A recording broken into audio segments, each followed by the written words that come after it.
can help call roll. Vice Mayor Burt, Here. Board Member DiBrienza, Here. Board President Darup, Here. Councilmember Tanaka, Here. 4 present.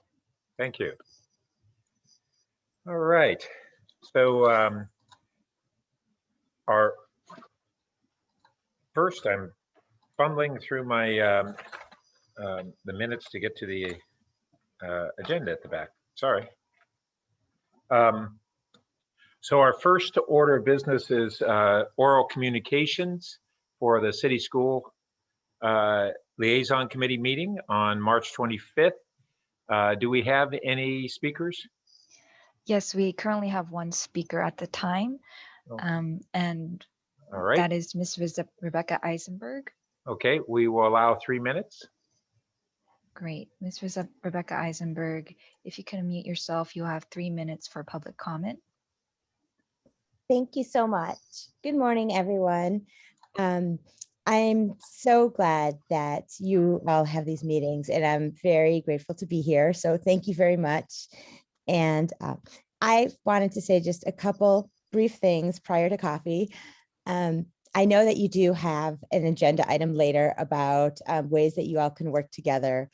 And I will speak then about a couple things I would love for you to consider.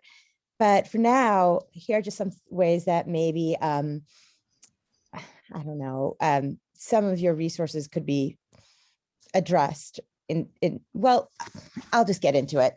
First of all, in San Francisco, as you may have noticed, as well as in other jurisdictions where there's a big overlap like we have between school district and the city itself, often the city has applied their own resources, especially their legal resources, in order to help require the school district to come into compliance with various laws, such as laws requiring reopening. I think in this meeting, you'll hear certain representations from the superintendent regarding the status of reopening, while in most of the school community's opinion, the schools are not as open as other districts or as they could be, especially, for example, in grades 7 to 12, where absolutely no change will be occurring, even as the county moves into the orange tier. The superintendent sometimes likes to point out blame it on county last minute changes, such as the recent change to enable 3 feet distancing rather than 6 feet distancing in classrooms. I think we all have to agree that actually 3 feet rather than 6 feet makes it easier to open schools rather than harder. And even if it didn't, that we all knew that was coming for quite a long time, or that it was likely to happen.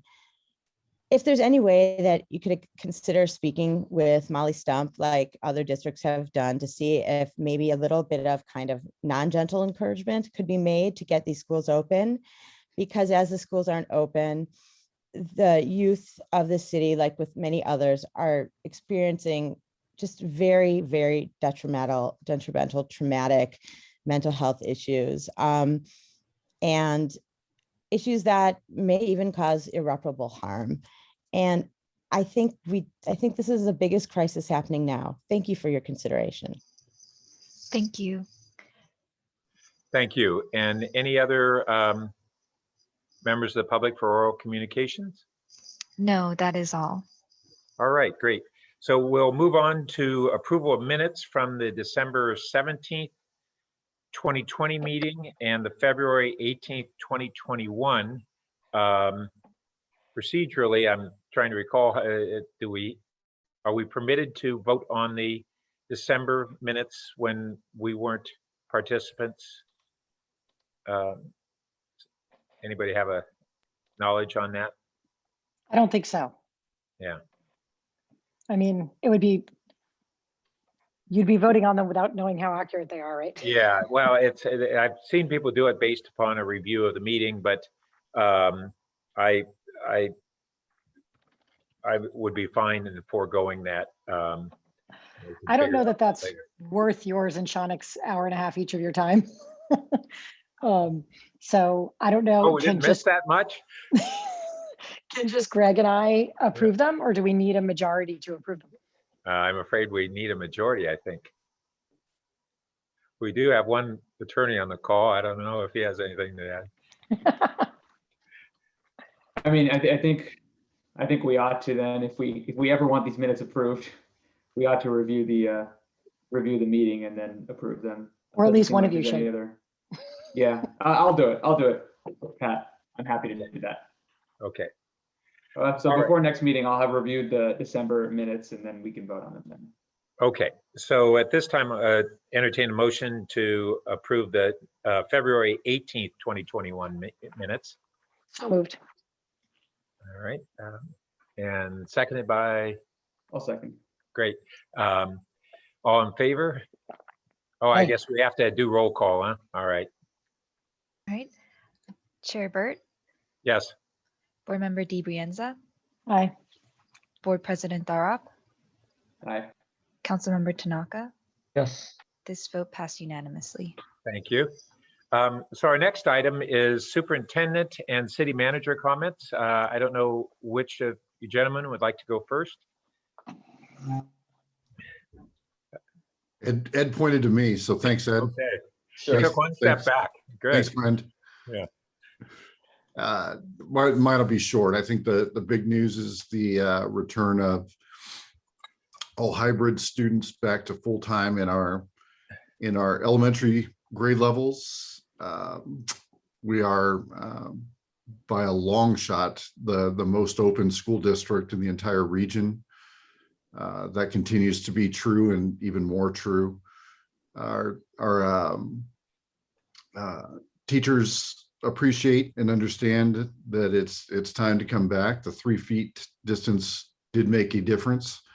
Really, though, it makes a bigger difference for us planning for next year, heading into, getting closer to the summer, not knowing what the spacing was going to be for next year made planning for secondary schools, especially grades 6 through 12 or 7 through 12, really challenging. Now knowing that we can go to 3 feet as long as the conditions remain the same or improve, opens everything up. So that means next year we should have no problem being open 5 days a week, full open for any student wishing to come to school in person. So that's exciting for us, and that's all in motion right now. So I think I'll leave it at that. That was the big news for us. Great, and I'll go ahead and maybe just dovetail with that as we're talking about changes and increased activity with the orange tier. We are gearing up for that around town. Happy to be supporting ongoing business activity and people getting out. Among city services, probably the most notable change, hopefully will be occurring within the next few weeks, is some additional openings, particular with our library, starting with children's library, and allowing indoor activity with limited capacity. So we're still working out the details of that, but we'll certainly provide additional information when we have that available. We are increasing the availability of testing for community members in downtown in particular. Now on a weekly basis, we'll have City Hall Plaza available for community COVID testing, which again should support increased just community activity in our business areas. Let's see. Also, just note in terms of city action, perhaps I'll let Vice Mayor and Councilmember Tanaka talk about this past Monday's resolution denouncing anti-Asian hate crimes.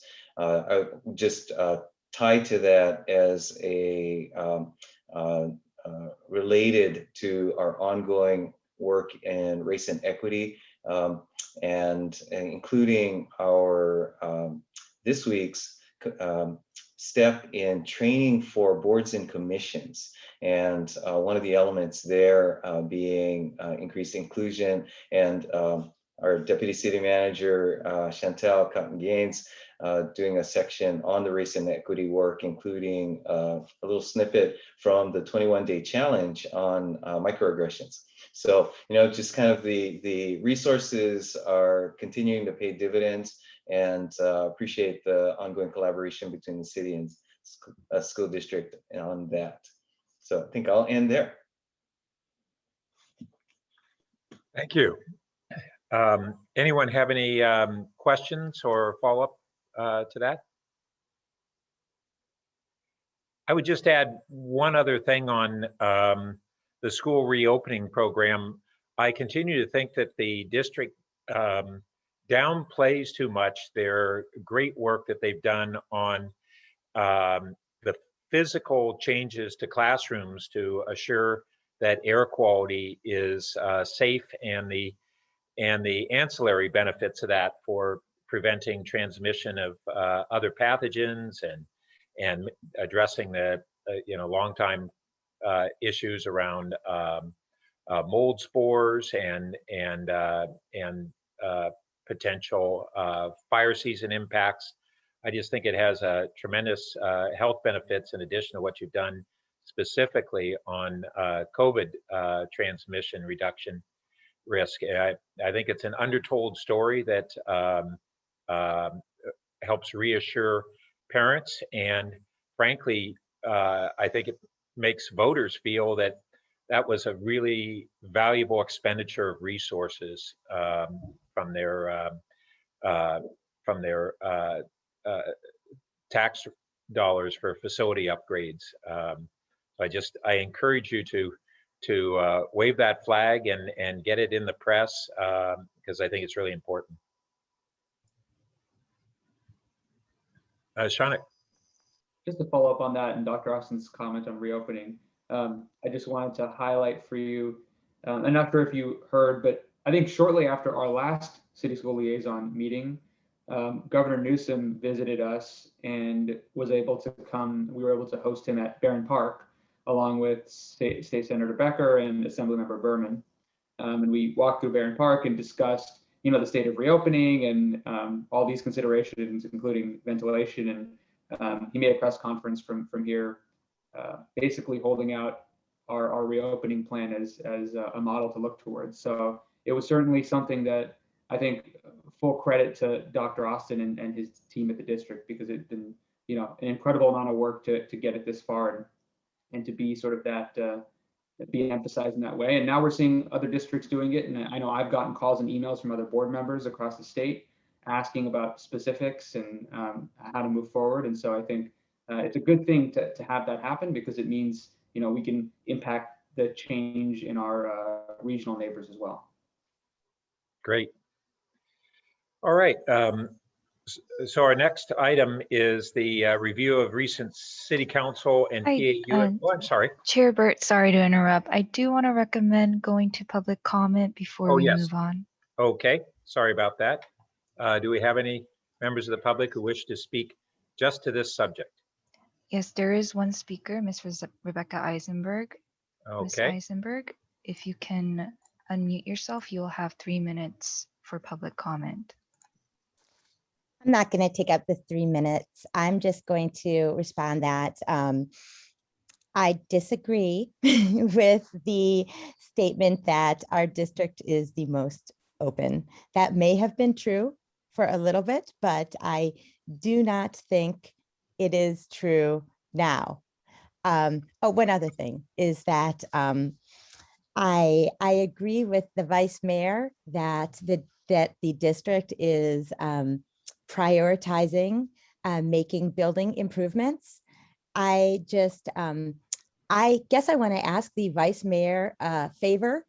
I am wondering if the vice mayor can maybe have a meeting with the district to discuss using some of the financing strategies to make building improvements that the city has been using savvily, so in such a savvy way, I've listened very much to your comment, Vice Mayor, about how this is such a exceptional time to finance building improvements and building projects. And I agree with that. And I appreciate your saying that. And I wonder if maybe you or an appropriate person from the city could maybe discuss with the district how the district could be taking advantage of similar financial vehicles to maybe finance certain building projects rather than paying cash, or maybe using state or federal grants for that purpose, given this historically low rates right now. Thank you in advance for considering that. That's all. Thank you. Thank you. So now moving on to the City Council and PAUSD board meeting comments, updates, because Councilmember Tanaka has to leave early. Oh, did he drop off? Oh, he didn't wait his full half hour. All right. Then board members, would you like to weigh in on updates? Jennifer. I didn't unmute myself. Sure, thanks. Yeah, there's, as you could imagine, a lot going on. Dr. Austin probably said the most important thing, that in a few weeks after spring break, our elementaries that have been hybrid will be 5 days each. There's a whole lot of other things going on. In regards to secondary school, you may or may not know, as soon as we went into the orange, our campuses were open again. And word is all over social media that as soon as we were going to open again, that's when kids would come back, because they could go to town and country or whatever. So we're now sort of in a holding pattern to see over the next couple of weeks how many kids return, to know if we can make any changes there. Last thing we want to do is open it up to all, and then one social media post saying everyone come back, senior class day, right? And everyone's back, and we don't have the capacity to keep 3 feet distance. So that we're sort of in a pause with that. We recently signed a contract with an outside company for staff and student testing. We've been doing staff testing all along. And now with more students returning to campus, and there were some requirements with sports, close contact sports and whatnot, we've got a company that can do both. So we're in the middle of determining, we're going to keep going with staff and what students, how many, what frequency, kind of thing. We at our last board meeting on Tuesday night reiterated we sort of pulled up, Dr. Austin pulled up our resolution in support of our AAPI community. And I thank Mr. Tanaka, who's not here, and Ms. Koo for introducing it at the city level. And it was a good conversation. I appreciated Dr. Austin raising it again. And there was a lot of talk around, we can sign a piece of paper, we can say we stand in solidarity, but like, what are we doing? And so we've recently formed a board equity committee, which Mr. Darup both, I think, chairs and brought to the table initially. And we're excited to sort of coordinate that work. I think one of the good things about the past year is that there's tons of different pockets of equity work happening, but they're not siloed, but I don't think that there's any one sort of clearinghouse to see what's going on. Some sites have their own equity committee, some groups of teachers are doing things. There are teachers piloting, a stamped from the beginning middle school book. And I think bringing it all together and being really aware of what's going on and where the holes are is really important to move the equity work forward systemically. So I'm really excited about that. So glad to see that the city is doing that kind of racial work too. All one has to do is read the comments in the Palo Alto Weekly to know that we have a lot of work to do around this. And there's a lot of people still saying there is no there, there's nothing to work on. So I think continuing to do that work and come at it from as many different angles as we can is really what's going to make a difference. We've recently found out that free and reduced lunch program, or I guess the free lunch program, is extended through the end of the summer into the beginning of the new year. So we'll be able to continue providing families that need those meals throughout the summer, which is great. And we've had some really good conversations. We had a budget study session last week on a lot of these one-time funds that are coming in. Obviously, they have to be used carefully, as they are just one-time funds. So I think that the staff has suggested some really great ways to capitalize on that money to make sure that we're positioning ourselves well, knowing that there could be an economic downturn. So far, it appears as though we're very lucky in our taxes that we're bringing in from the county. But we know that was overdue for a change before COVID, and it very well likely may hit soon. So we're trying to position ourselves well for the out years. I think that's it, Mr. Durrott. Anything else? That's it. I'll just follow up to say that foreshadows the discussion about the equity committee, foreshadows something we, I think, may discuss in our later agenda item on city and school collaboration. I've been speaking with Paloma Smith, our HRC committee head, and will continue to do so. And I think that's an area that's ripe for collaboration because so much work has been done on your end, on the city's end, and different work has been done on the school districts end that folks that we serve, our community, would be better served, I think, in a little more collaboration in that end. Great points. And I should have asked probably when the superintendent was speaking, but do you have preliminary estimates of how the latest federal relief fund will provide resources to the district?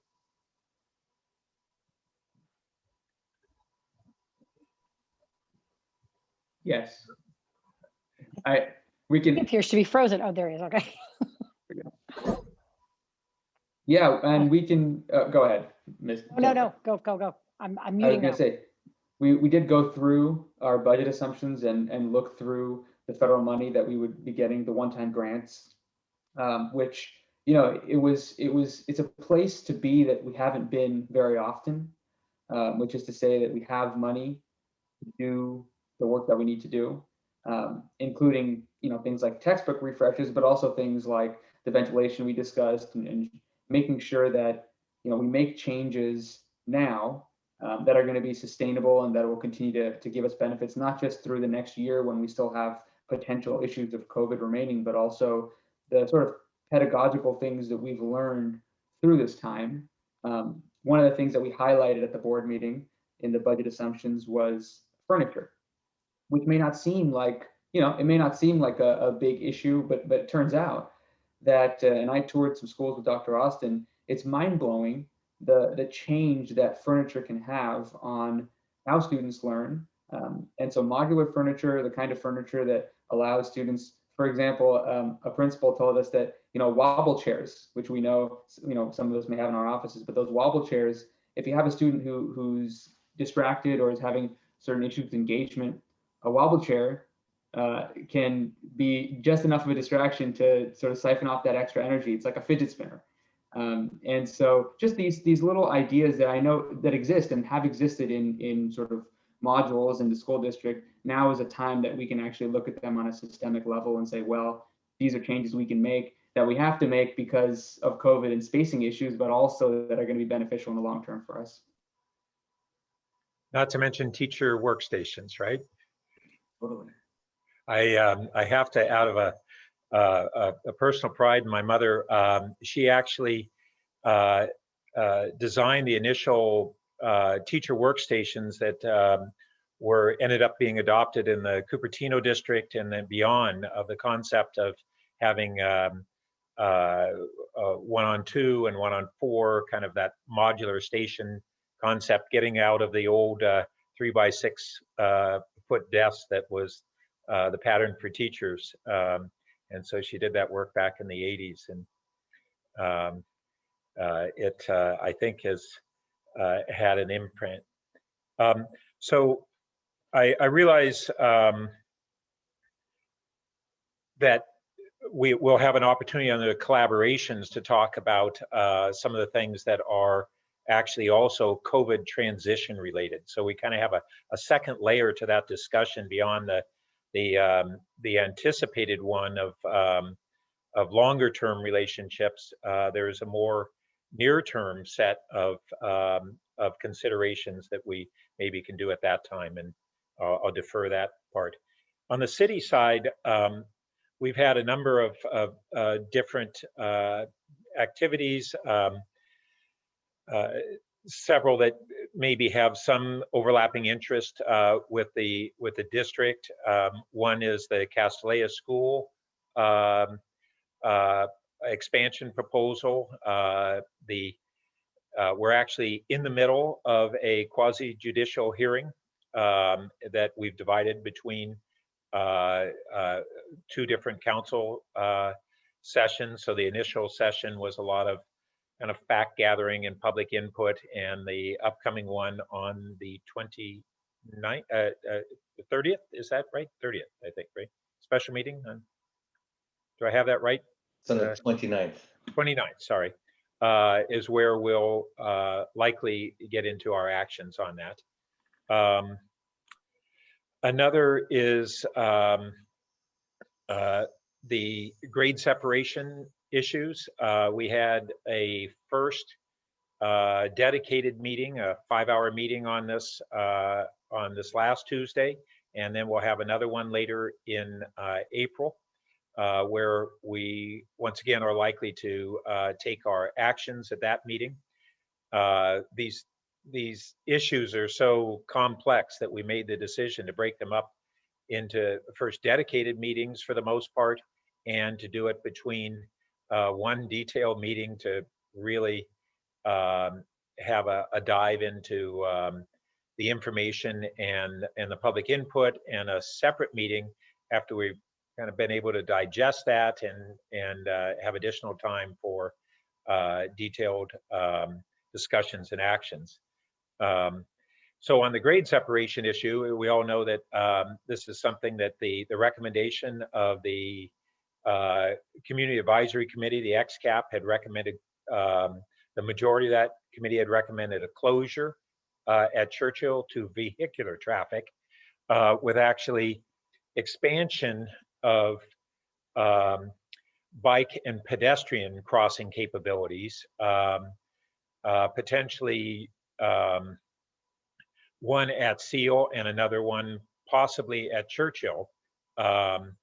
And so, and with a recognition that we would, one of the late kind of developments in the process was a recognition of a likely need to sequence an expansion of the bike and pedestrian crossing capabilities before taking other actions elsewhere.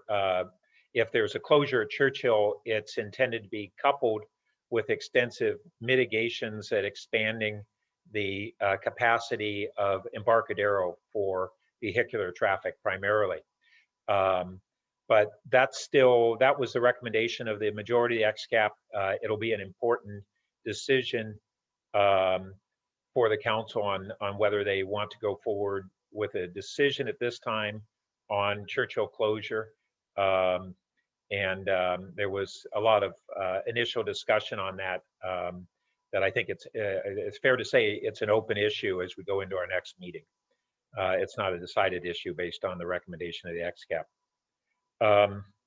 And then, as the city manager mentioned, we're going through a lot of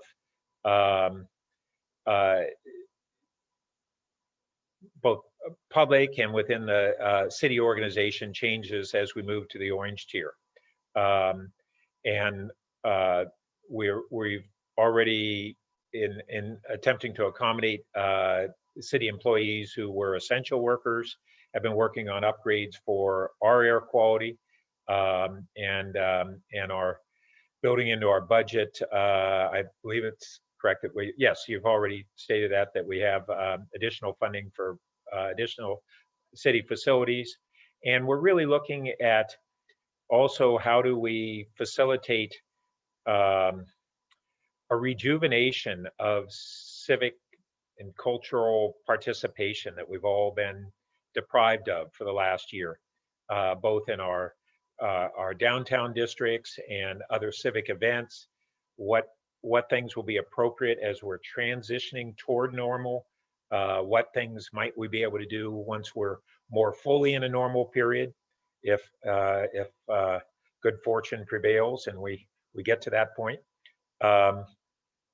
And so those are areas that a lot of our consideration is families and youth. And so again, it's part of that overlap discussion of our next item.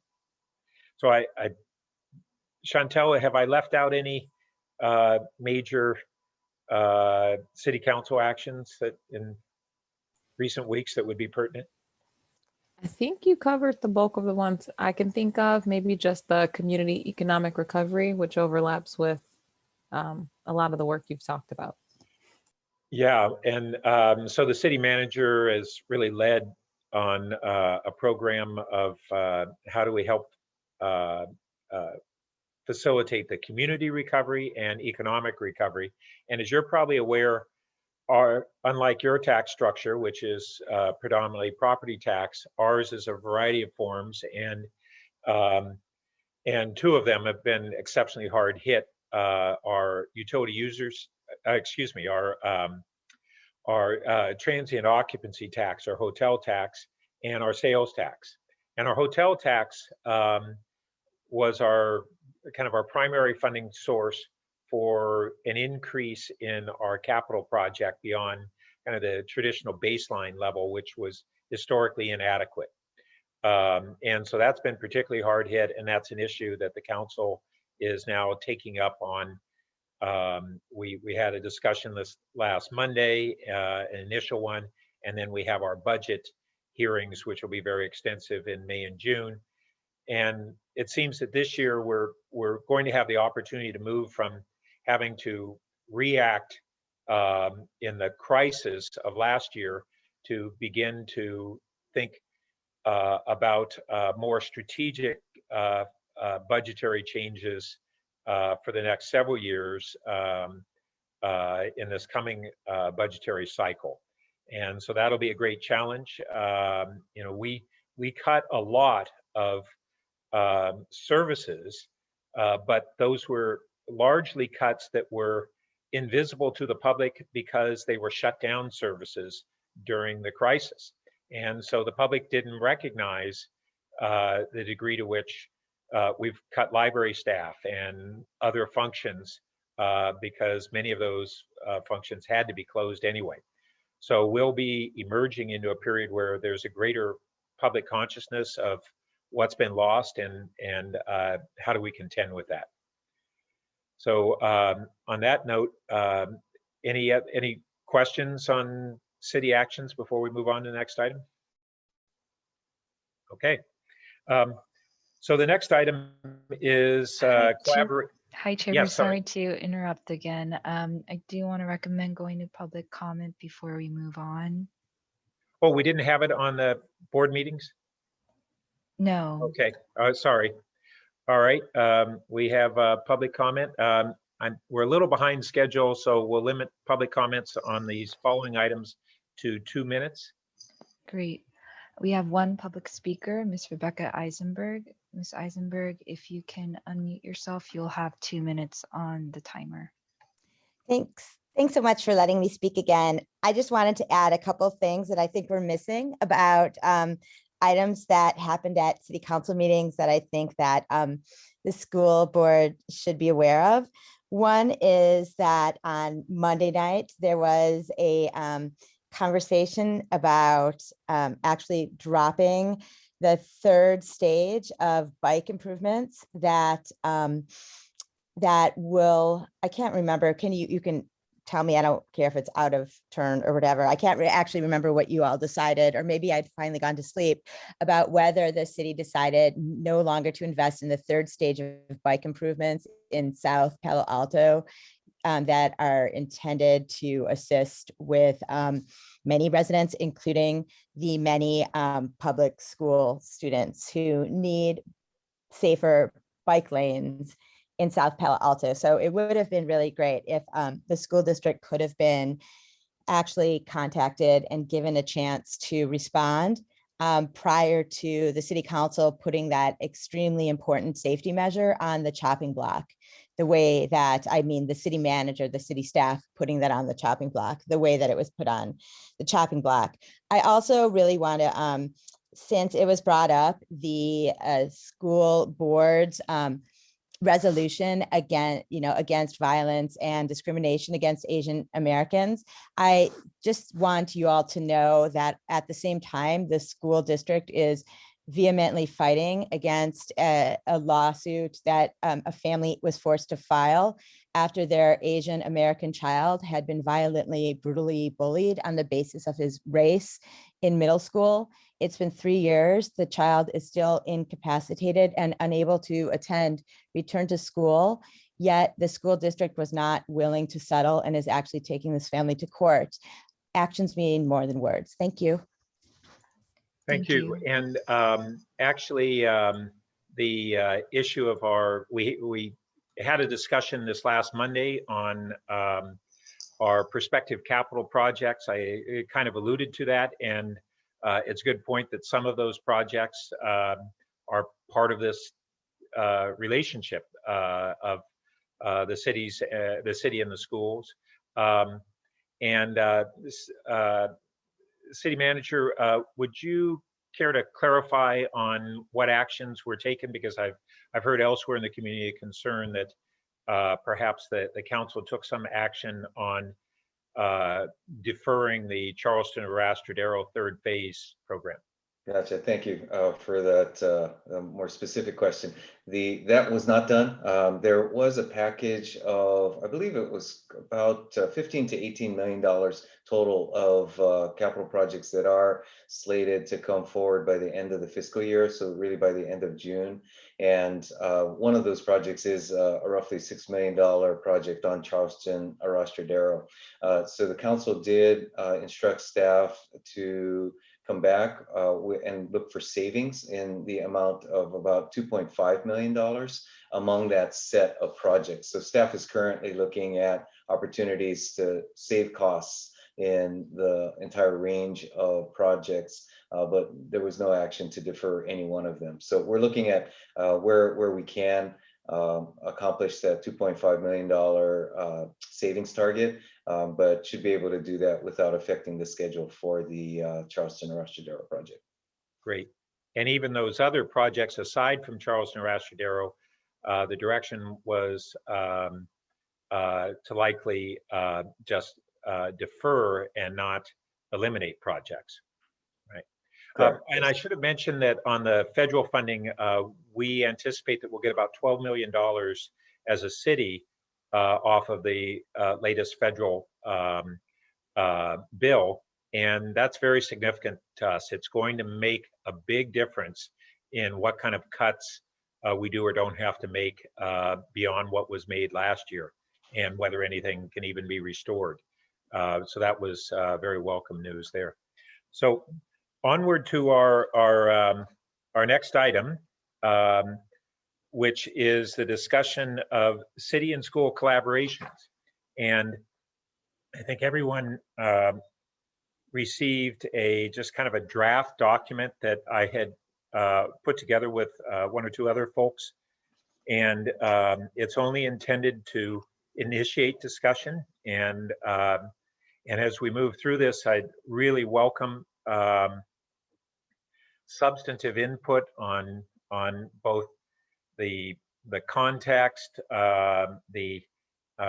whether we should try to have a form of a mission statement that or other guidelines, and then the substance itself as we go forward in this. So before we open it up to public comments, any initial thoughts on the concept? Jennifer. Okay, first of all, I feel like last year we spent a lot of time trying to build a mission statement, right? Or like a purpose. Did we not ever finish that?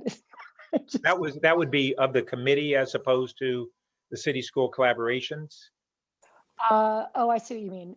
Yeah, the committee is what we were working on, because we got into many conversations about, even though we are the two representative bodies, there's obviously a lot more schools in the city. So how do you make it as inclusive as possible when we're talking about safety and safe routes to school and whatnot? And I know we were working on a mission statement. I don't know if it was a mission statement. It was like define the parameters of the committee, right? I'll look back and see if I can find it. but I think this is a great start. There's a lot of stuff in here. Several things sort of came to mind for me. One was the partnerships. Where are we to do? Oh yeah, social inequities initiatives. I think, and Mr. Durop started to talk about it.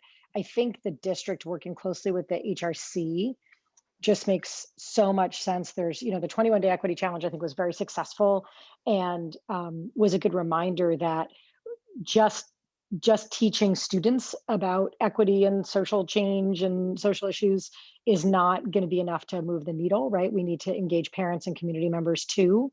And, we have ways that we'll try to engage parents, but I think the city sort of being active in these ways too, and finding various ways for community members to get involved is really important.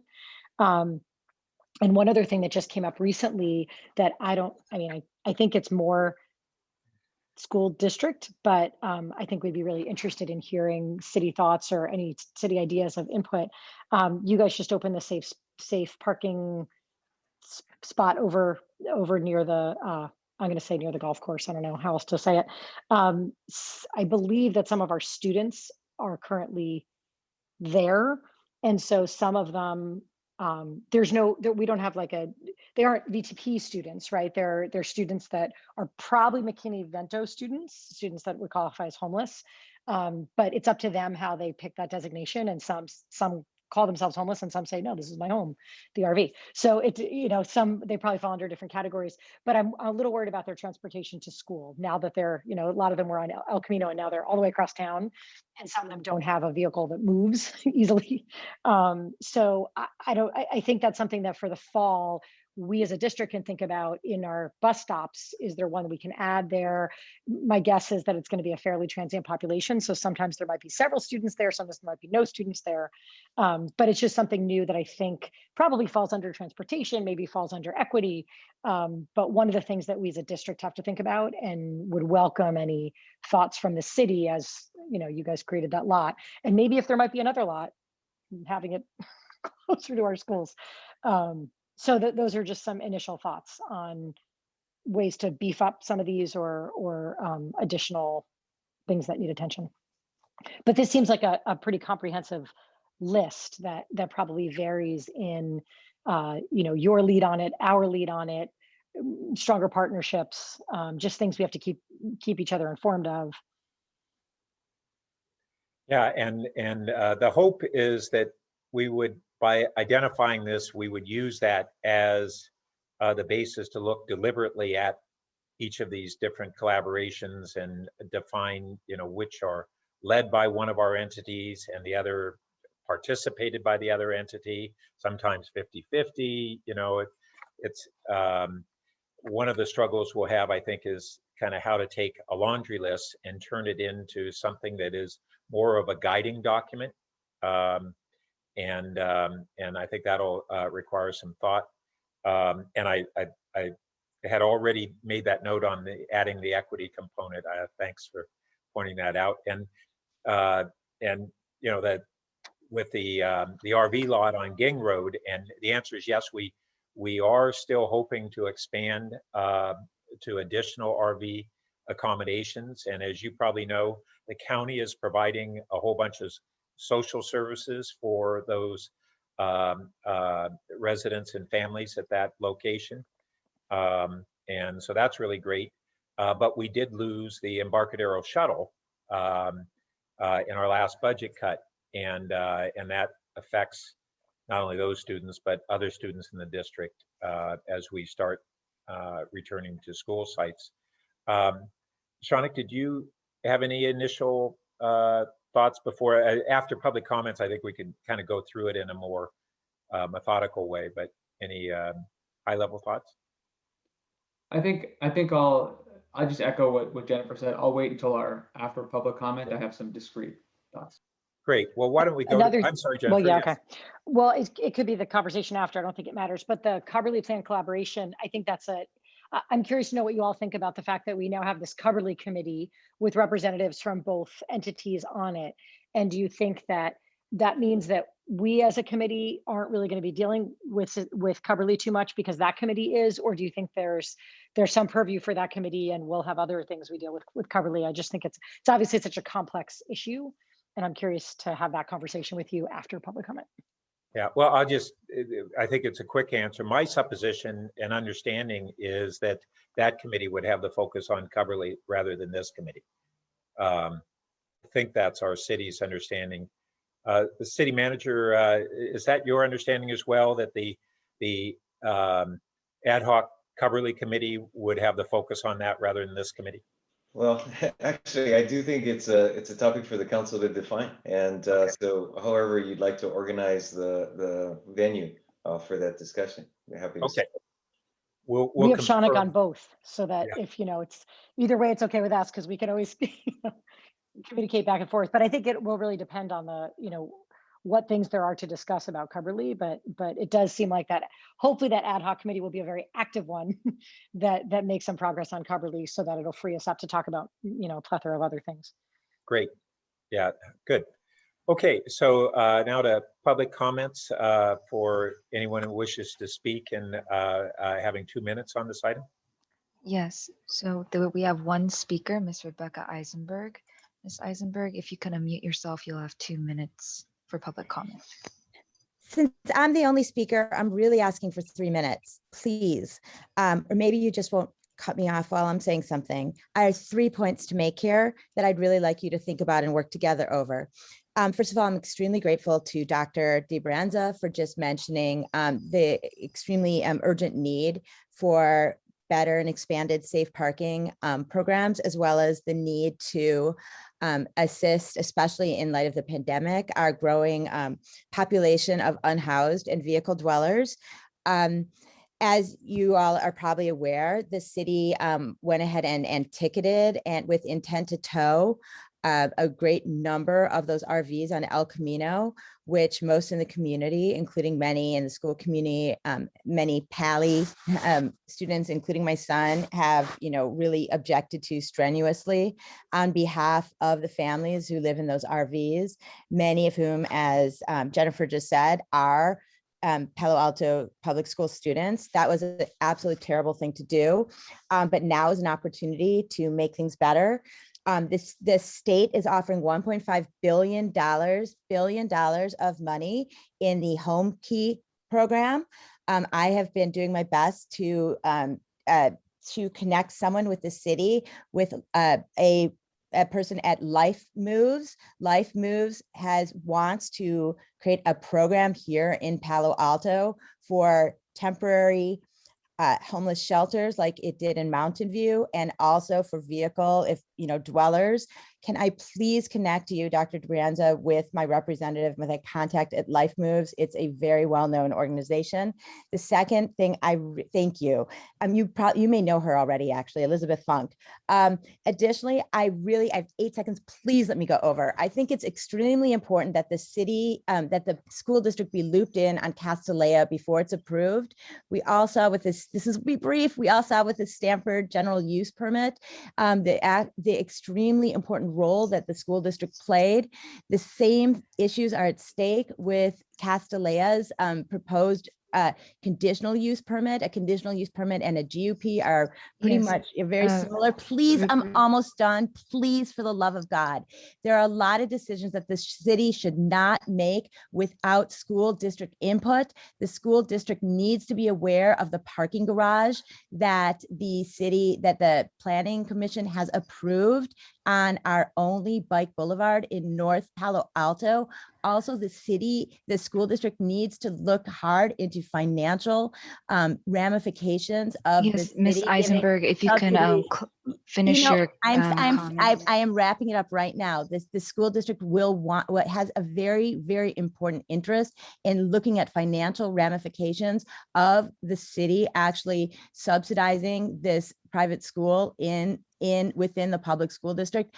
I don't even think you can legally, since I actually am a lawyer, as you guys know too, I don't think you can actually legally approve it, Vice Mayor, without the school district's input. Thank you very much. All right. Returning to the discussion of this item. First, we've already had the recommendation, which I think is great to really include our joint, our respective social equity initiatives, and whether some of those are either complementary or collaborative. And so maybe we can go through this section by section on the first, just in no particular order. The first section was in transportation, and maybe take a bite at that. One of the things that we just had come up were two things already in other parts of the meeting. One is the physical investments that we make, whether at Churchill or Charleston, East Meadow, and elsewhere in the city. I should add that a month ago or so, we approved the initial study of a bike system improvement in the greater East Meadow, Fabian area that is both a route feeding into Charleston corridor and also feeding into our new Highway 101 bike and pedestrian overpass that's under construction. But then we have the Charleston to Rastradero, we have Churchill, we have ongoing different initiatives that are capital investment funds that very much affect the Safe Routes to School program. And I should add that when we have discussions on mode shift in our community, and whether we really have an opportunity to have a mode shift from cars to various forms of not only bike and pedestrian, but emerging technologies and micromobility, the success of the Safe Routes to School program over the last 20 plus years is really the model that we use to show that the mode shift is truly feasible in a very significant way. And so that's where the city has made its investments, not only in the operational side over the last couple of decades, but I don't know to what extent the district is familiar that for over 20 years, the city put almost all of its neighborhood traffic calming resources into traffic calming on Safe Routes to School as a deliberate prioritization.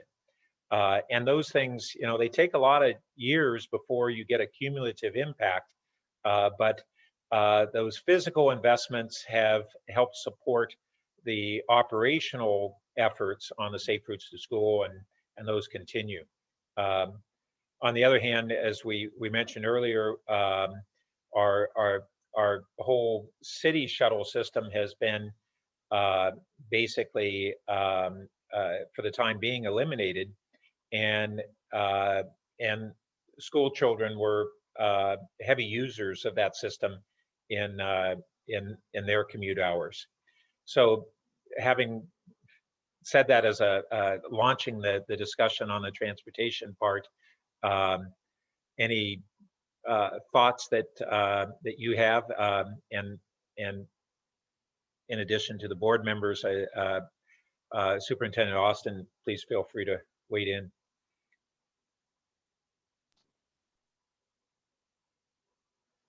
Shanik? Yeah, I mean, I think that's something that we'll need to bring to the board for discussion, because it's an interesting thought, and certainly, personally, I think it's an area that that is important for collaboration. I think, I mean, anecdotally, I know that there are a lot of families who've used city services and busing to get to school, and so I think it's important at some point for us to look at the numbers, especially if we're considering expanding or decreasing service. I think looking at both is important in making those decisions, because you can't get a full picture if we're just looking at one.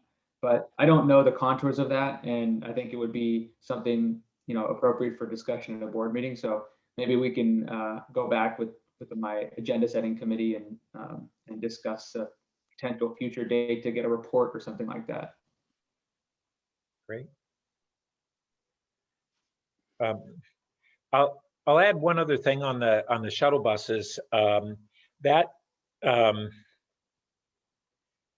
the city manager, maybe you can clarify, but my recollection is that a sizable portion of, I think it was the Embarcadero shuttle, maybe I'm confusing it with the Crosstown, was a Caltrain grant as well. And so we lost not only the funding that we put in, but essentially the leveraging of those dollars. And on a lot of the transportation, I think that we will have future opportunities to have a combination of funding sources. So not only whether Caltrain might be able to return that, Caltrain, despite extreme revenue loss from reductions in ridership, the transportation agencies have had really huge dollar amounts come in from the federal relief packages.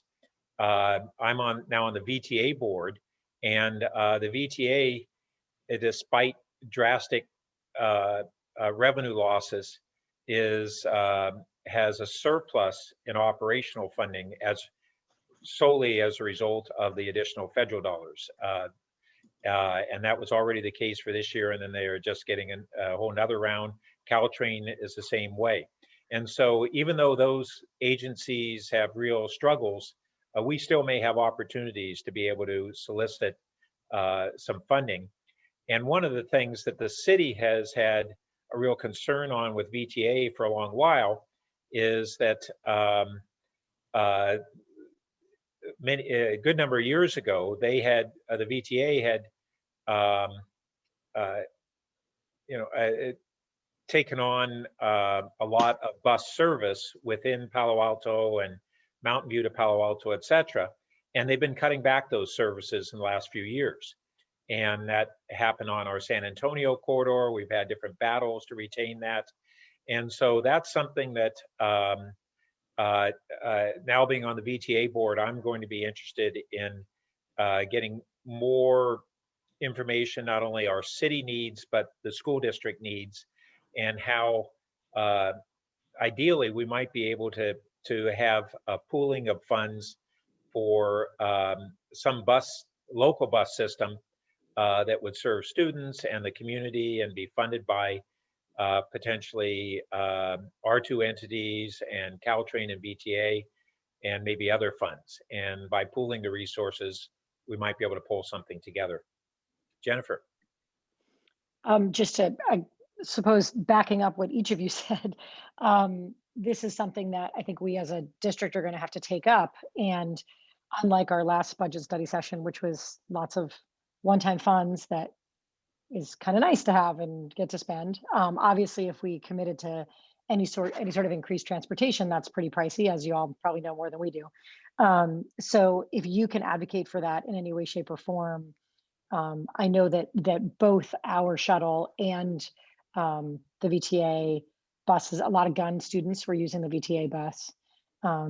And that shuttle, as you said, gets a lot of our kids around town after school and before school. So any advocacy you can do is really greatly appreciated, because ongoing funds are a lot harder to come by than those one-time dollars. We don't want to set ourselves up for a situation that we can't maintain for our students. But I'm sure we'll be taking it up at our next time we see the budget, and just weigh in, how much that would be to increase those services on our end. I am wondering why team leadership programs is in transportation. I wondered the same thing. I'm not sure. Okay. I think it was a typo. Yeah. Okay. Yeah, it looks like it started with transportation, then went on to another topic and didn't. But we heard from here at this committee from Project Safety Net a couple of months ago, and how they're expanding and I guess turning into their own nonprofit. So it'll be interesting to, obviously that's a great resource for our students and in our community. And yet I don't know, once they do that, I don't know if they're involved with you guys directly at all. if they're completely independent. Does anyone know what that structure is going to be? Yeah, it's my understanding, and city manager can wade in, but we would continue to provide funding, but we would not be providing the staff resources. They would spin off those, and so we would become a partner in it, as opposed to leading the entity and being the nearly the sole funder. Is Good. that? That's exactly right. Yes. And I Perfect. believe we also have a Miss Director O'Kane is on their board, I believe is another point of influence that we have as well. That's great. Good. Great. So to me, one of the things that sticks out most here is middle school athletics, which I think is next, but it's one of those things that we are so grateful that the city does. And it is such a popular thing that we often get questions about, like, oh, it filled up, there was no room, whatever. And so I'm sure in the middle of your budget cuts, it's hard to think about how to expand that and increase access, but that's a pain point on our end for sure. And I don't think any of us knows that much about it, because you guys are amazing enough to have been taking it on for a long time. But the good news is that our middle school students really want to participate in it. So I don't know what work can be done in this committee on that issue, but we would love to keep that conversation going for sure. Okay, well, that'll be I would like to take that up in the next grouping. I should mention too that that there's a crossover between a number of these functions. For instance, Project Safety Net has its two thrusts. One is on overall youth mental health and well-being, and the other is suicide prevention. And both of those have been the major components of Project Safety Net since its inception.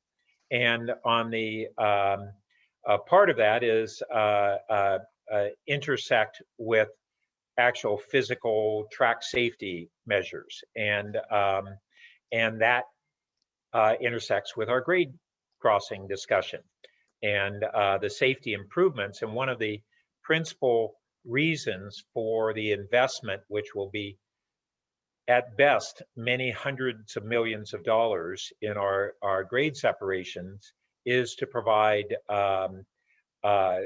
significantly improved track safety.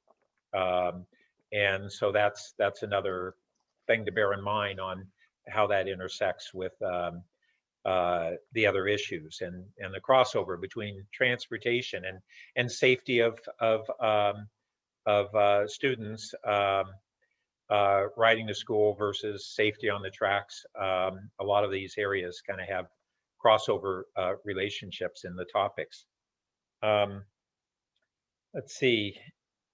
I think the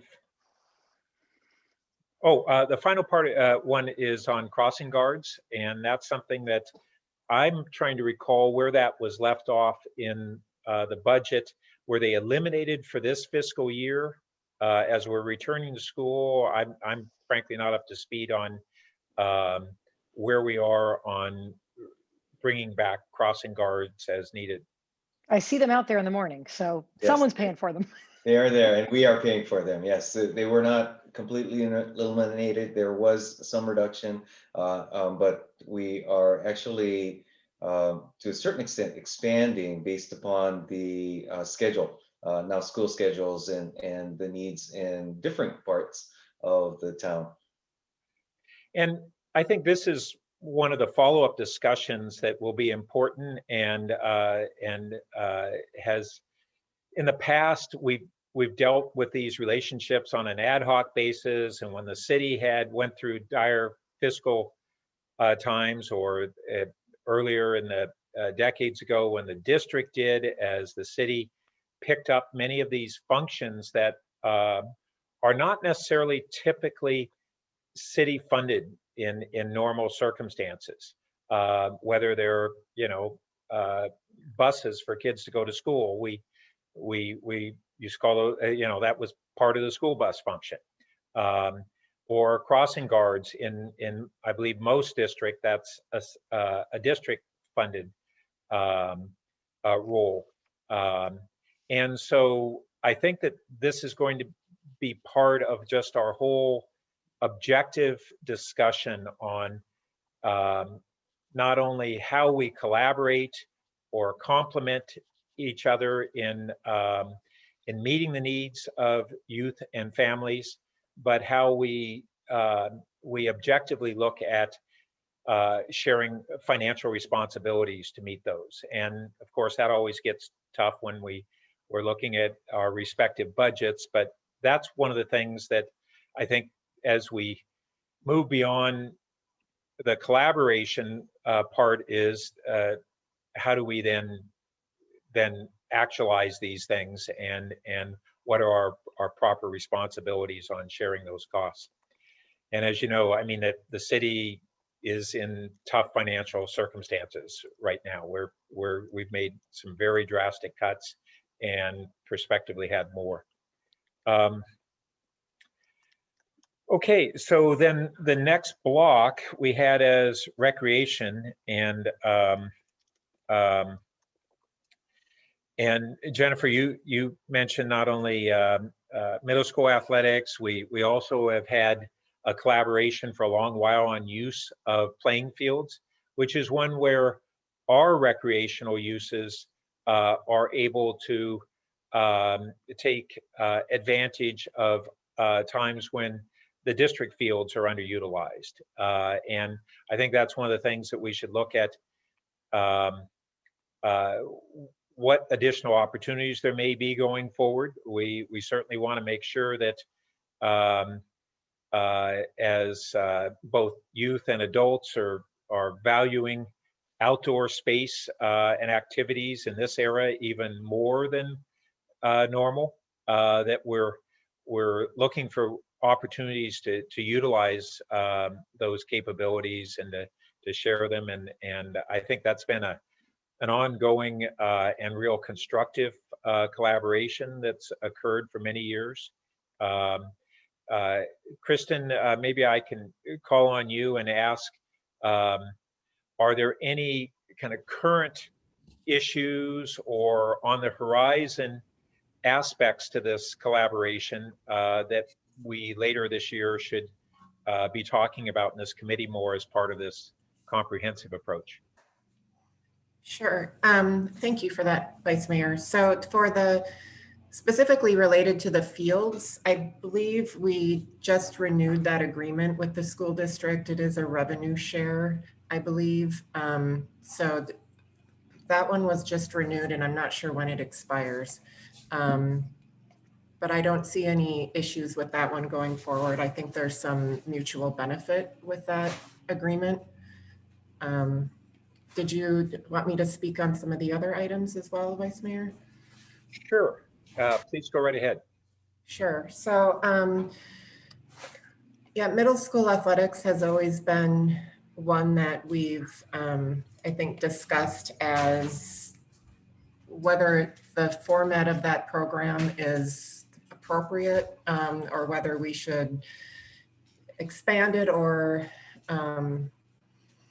I guess restructure it so it's not so focused just on each middle school.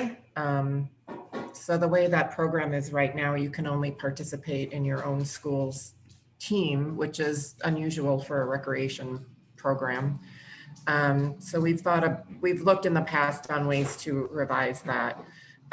One thing that I noticed on your list, Vice Mayor, that's addressed a little bit, I guess, under community services, but there's also quite a few programs that we provide. And I'm sorry if there's a lot of background noise. It's break time for my kids, and they're both in high school, and they flock to the kitchen during break time. So, so this is break. It's a very familiar sound this year. Yes. Is we do provide at the elementary school level, music, art, dance in schools, theater, and science programming to I think almost all the elementary schools in Palo Alto Unified School District, as well as in some of the schools in Ravenswood as well. So that's I think providing possibly a gap that they otherwise would not have that ability to get those humanities courses. And we can provide more detail on that for future discussions you have at this meeting if you'd like. That would be really Great. helpful Jen? to know. I think that we are aware there are lots of ways that the city really supports the district, and we're thrilled for it. I think it's been a great partnership. But I think some of them maybe we don't know about. I know we've got pretty robust art that's funded by Pi. So I'd love to know more about the nitty gritty of what you guys are investing in for our district. So we know what we're looking at and what's happening in the classrooms. We know how much of that is coming from us and what's coming from you. Sure, we'd be happy to provide a summary on all of those programs for you. That would be great. That would give kind of a next level of depth to this outline in that area. Yeah. And as I recall, that do we still have like the junior museum that has programs now? I had mentioned we have the opening of the new junior museum and zoo, which will be a great new community asset that's scheduled in the coming months to open. Yeah. And on the middle school playing fields, so this is actually an area that we may want to schedule a greater in-depth discussion, but it's been a concern that I've personally had for a number of years. I raised this back in 2016 because I have real concerns. Our city attorney has actually confirmed her legal opinion that the way that we structure this program today has legal questions for the district because it is an extracurricular activity. The programs, as Kristen had described, are school-based. They're school uniforms. It's school branded. It looks and feels and is treated as an after-school program for those schools, and yet with the city, it's a fee structure, and we certainly have scholarship elements to that for lower income students. I don't know how we address the VTP students and how their transportation needs are met for those programs. And there's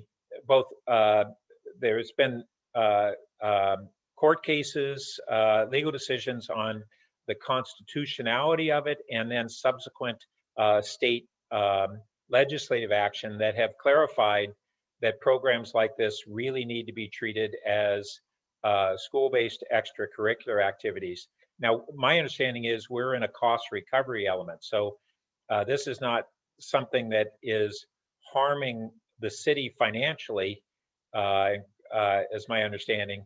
It's really, my concern is one of assuring that we have equity for all students in their access to the program, including, if you're a lower middle income student who doesn't qualify for the financial aid part of this, but the parents may say, but we just really can't afford you being in this program for whatever the city charges on a cost recovery basis. So I think this is an important discussion that we should maybe agendize as more deeply and as a dedicated meeting. I don't know if there's any other thoughts on that. And Kristen, it is cost recovery the way we have it structured?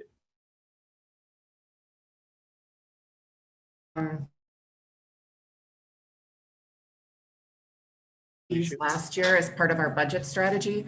Am I coming through okay? It says my yes.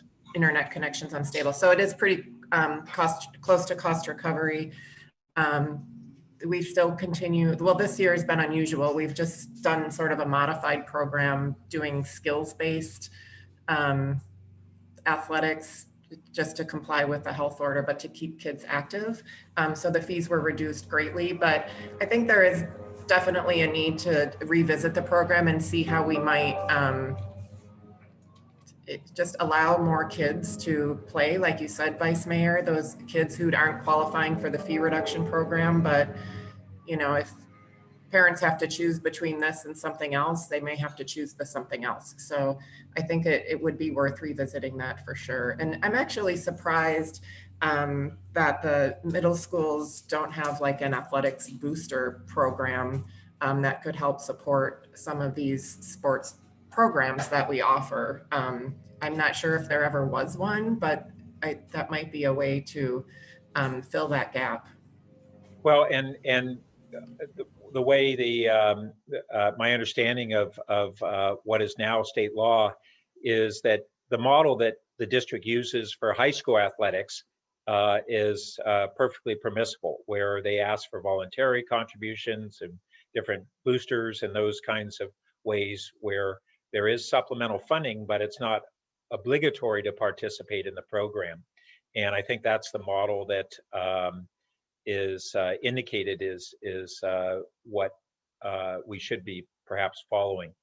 I personally think that, you know, the city would continue to have a commitment to this the value of this program and what form that should take. I'm not clear on. When I raised this in 2016, a school board member misconstrued my intention and said that I was in favor of eliminating middle school athletics.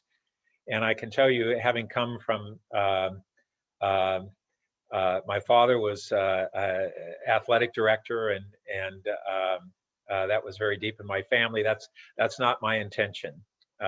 But I do want to have a future discussion on how we can have a program that is both more adherent to what appears to be the current legal mandates and more inclusive at the same time. And it is still a very popular program. There's waiting lists for kids to get in. The kids and the parents really love the program. So I agree, we don't want to see it go away. It's maybe just to look at how it's structured and how we manage the program. Well, and your good. point that there are waiting lists indicates that we aren't able to provide it universally, even for those who can afford it. Yeah. Great, Shauna? So I have a suggestion I know we're getting close to 10, but I've got a proposal, which is, and you had put matrix of current programs as something to look at for the committee.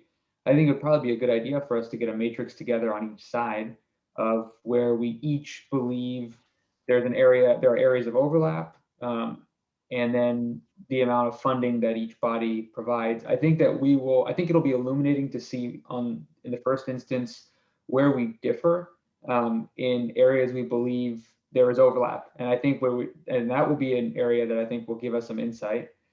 Secondly, if there's an area where we think one body ought to be, if there's an area where there needs to be more funding and we need to have a discussion about whether we believe one body ought to be contributing more, either in terms of money or space or what have you, that would be sort of, in the second instance, another area of interest for us. And I think it would be helpful then to have the matrix and then prioritize those topics on a monthly basis based on what's next on the matrix. We could elevate, for example, athletics to the top of the matrix and have that be our first topic once we get into it. But at least on our end, how, the way that agenda setting works and getting this to the board, even as a report. For example, I think Jennifer or I will present a report to the board on these items that we've discussed. And we'll get some more input from board members at that time. But you know how slowly things move because of the Brown Act. And when we have two bodies, it's like, we could just have this exact same conversation next meeting. So maybe we have to set a sort of an action item of let's try and get a matrix done in a month or at least see where we are on that. That sounds great. And we could work with our respective staffs to come up with that, and they could advance to the meeting if we get the drafts done, even do some initial sit down between them and kind of look at that as a preparation for the next meeting. That sounds like a great idea. I don't know that we need to have that as a motion. We can, I think we're consensus that we take it on. Does that sound good, Chantel? I just wanted to do a little bit of expectation setting because we had this meeting late and your next meeting is on the regular cadence. So there's only about 2 weeks between this meeting and the next agenda going out. Okay. But I do think that's something that we can work on. I just want to be able to give us a little bit of breathing room just in case. Point well taken. Thank you. Yeah, maybe not the next meeting, but close in the future. And that's also a great point because because of spring break, we don't have a board meeting until I think April 20th. So, but thank you. Yeah, we actually might have this meeting again before our next board meeting. Yeah. So yeah, there's not a whole lot of action before then. Good. But we Okay. understand the general direction if that's agreement with all of you, and we'll do the collaboration requested. Thank you. Good. And I see Greg's back with us. Greg, did you have any comments you wanted to share on this? No, thank you. Okay. Well, so we just have a few more minutes, and I'm sorry, I on item 6 we actually already addressed the grade separation discussion, and moving on to that item, I guess even though we have discussed it, let me open it up for public comment. Although we're now wrapping up and behind schedule. Do we have any speakers who want to speak on that? Yes, if anyone would like to speak on this item, please raise your hand on the Zoom app or press *9. Perhaps, Mr. Vice Mayor, while we're preparing for that, just note that we have Ripon Bhatia from our transportation staff here, and I invite him to speak at some point as well if there are any notes that he wanted to bring to the committee's Oh, attention. great. Well, why don't we let Ripon wade in at this time and with kind of a focus on how the grade separation discussion relates to the schools. And Chair Burt, we have no public speakers. Thank you. Ripon, would you like to, there, good. I see we got you. So as good morning, Chair and board members, Ripon Bhatia, Office of Transportation. So as you know, City Council, XCAP has kind of wrapped up their review process and have made recommendations, as Chair also mentioned earlier in the meeting, about 6-3 vote that the XCAP has recommended for Churchill Avenue closure. We are still looking into that as the council is still reviewing that one. And also we have no recommendations at this time for Meadow and Charleston. Process will just continue and we will find out from the as the directions from the council comes in on where the next steps would be in looking at these alternatives. PAUSD is an important partner as well as we want to get any feedback regarding these projects as it affects Pali as well as other schools in the nearby vicinity, and also that in the interim we are looking at the safety improvements at the Alma Churchill Railroad crossing, which we also trying to get the input from both the residents community as well as school district, and also the pedestrian bike community, as well as the we are going to the city PTC Planning and Transportation Commission this Wednesday to follow up and get their recommendations on the alternatives that we are looking at. Great. Go, Jennifer. Can you refresh my memory? I think that we used to have someone on XCAP and then they Was Yeah. it Barbara Best was on XCAP and then she Yeah. is no So- longer? So yes, so let me speak to process and the relationship to PAUSD in that as we go forward. So yeah, that Barbara Best was there. She was one of several initial XCAP members who ended up not continuing to the end for different reasons. And my understanding was that really as the XCAP was going to be voting on recommendations of alternatives to the council, having a staff member in that function and needing to basically vote nearly real time was kind of an inappropriate request for that role. The XCAP has made, as Rippon alluded to, has made some recommendations for the process going forward.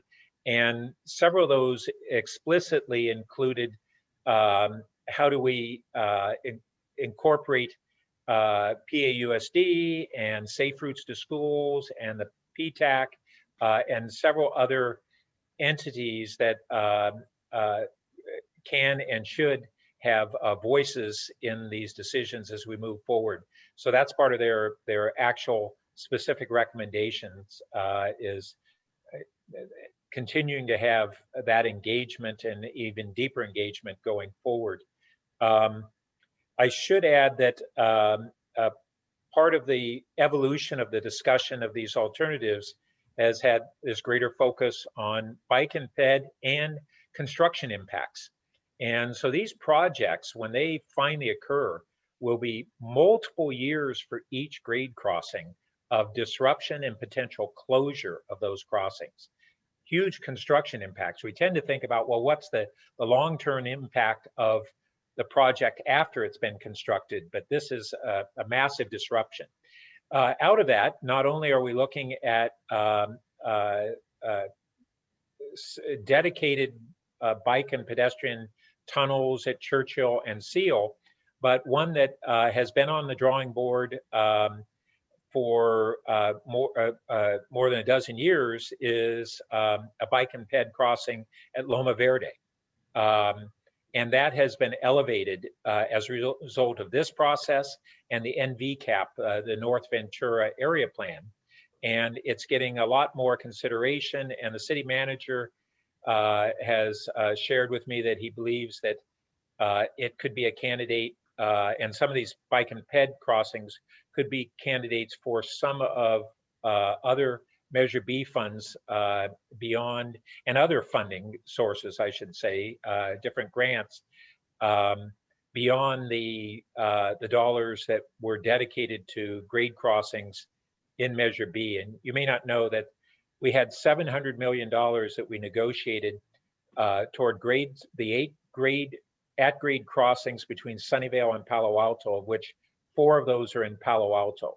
And we've had 4 years of kind of ongoing negotiations on how to equitably divvy up those funds. Those dollars have actually grown to now $840 million in 2020 dollars.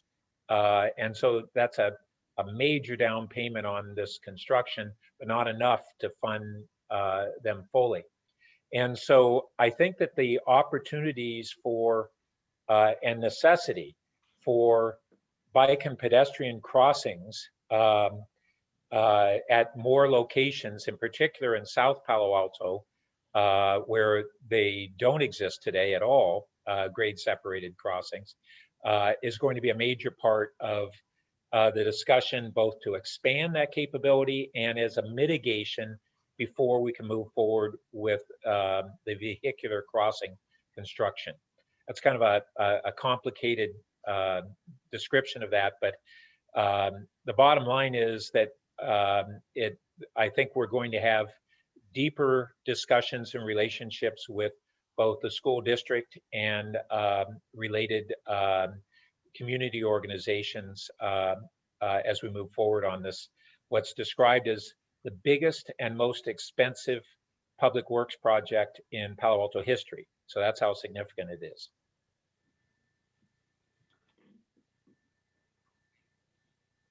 On that note, anyone else have anything to wade in? I see that we're now at our closing time, but we should hit briefly. We already had some discussion about future meetings. Any other things that we should be getting on the agenda beyond moving forward this kind of comprehensive approach to our collaborations? I think the Yeah, only Sean. thing is to confirm for each of our bodies to just confirm that Coverly will be sort of completely delegated to the ad hoc, and to what extent that'll happen, because this meeting happens in perpetuity, but I gather the ad hoc is only going to be until some point in time. Good point. Okay, so we'll follow up with that clarification, really getting with Mayor Du Bois on his intention there. And then I guess the other thing that I would add to the agenda is a follow-up on our reopening of our institutions and our community as we move into these next tiers and something resembling normalcy. And what does that mean? And what collaboration should we be taking in the near term to address some of these things that we just had set aside that are suddenly going to be thrust upon us? Oh, we're back in schools and we're back doing these things again. We've all been in crisis mode and now we're in transition mode. What does that entail and what should we be thinking about? So maybe we can have that as an agenda item and preparation and prepare for that and give it some real forethought before the next meeting. City Manager. Yes, if I might, Mr. Chair, just one other note as you're thinking about upcoming work, not necessarily for the committee, but in the city's work on the housing element, there is a designee for the school district. And I'm not exactly sure the status of that, but that is certainly one other area for future collaborative work. Oh, good point.